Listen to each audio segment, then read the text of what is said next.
Number plate violation ఏంటి తమ్ముడు? ఏ ఊరు మీది? విజయవాడ. ఏమైనా రాజ్యం? నాది పిఠాపురం. మరి నా బండి మీద రాయించుకోలేదు ఏమని? వాళ్ళు పెట్టకూడదు కదా నెంబర్లో. ఇలాగా నెంబర్ ప్లేట్ పెట్టి తిరగకూడదు, అర్థమైందా? ఇప్పుడు ఇలా పెట్టుకుని వల్ల ఏమైనా బండి పోయినా బండి దొరకదు నీకు. ఎక్కడైనా బండి ఏదైనా జరిగిందన్నా మిస్ అయినా దొరకదు. అలా పెట్టుకుని తిరగకూడదు అలాగా. ఏది నెంబర్? ఏది నీ నెంబరు? బండి నెంబర్ ప్లేట్ మార్చుకోవాలి. నెంబర్ ప్లేట్ తెచ్చుకోండి, వెళ్ళి మా దగ్గర ఉంటుంది బండి. తెప్పించుకోండి, తెప్పించి పంపించేస్తాను. నువ్వు నెంబర్ ప్లేట్ తెప్పించుకుంటున్నానా నేను? సరే రికార్డ్ ఏది? మళ్ళీ ట్రిపుల్ రైడింగ్ వెళ్తున్నారు మీరు. లైసెన్స్ ఉంటే చూపించండి. ఆ నెంబర్ ప్లేట్ తెచ్చుకొని బండి పంపిస్తాను, లేకపోతే పంపించండి బండి.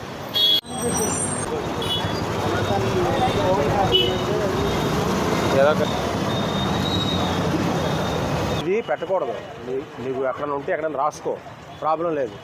అంతేగాని అలా పెట్టి వెళ్ళకూడదు. ఎప్పుడైనా గబుకుని బండి పోయిందనుకో నీకు ప్రాబ్లం, బండి ట్రేస్ అవుట్ చేయలేం. అర్థమైంది? నీకోసమే చేసేది.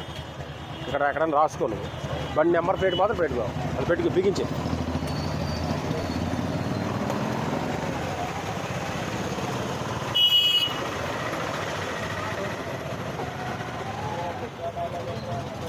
లైసెన్స్ పెట్టుకొని బండి నెంబర్ పెట్టుకొని వెళ్తే నీకు సేఫ్ సైడ్. ఇట్లా నువ్వు హెల్మెట్ కూడా లేదు, నీకు హెల్మెట్ కూడా పెట్టుకోవాలి నువ్వు. ఏమైనా జరిగితే, యాక్సిడెంట్ జరిగితే ఎవడో బాధ్యుడు? నీ సేఫ్టీ కోసమే చెప్పేది మేము. ఇంకోసారి ఇలాగ ఎప్పుడు చేయకండి, ఓకే? ఇంకోసారి చేయకండి, రిపీట్ చేయకండి ఇలాగా, ఓకే? రైట్, వెళ్ళండి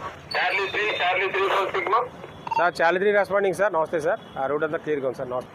రైట్, వెళ్ళండి.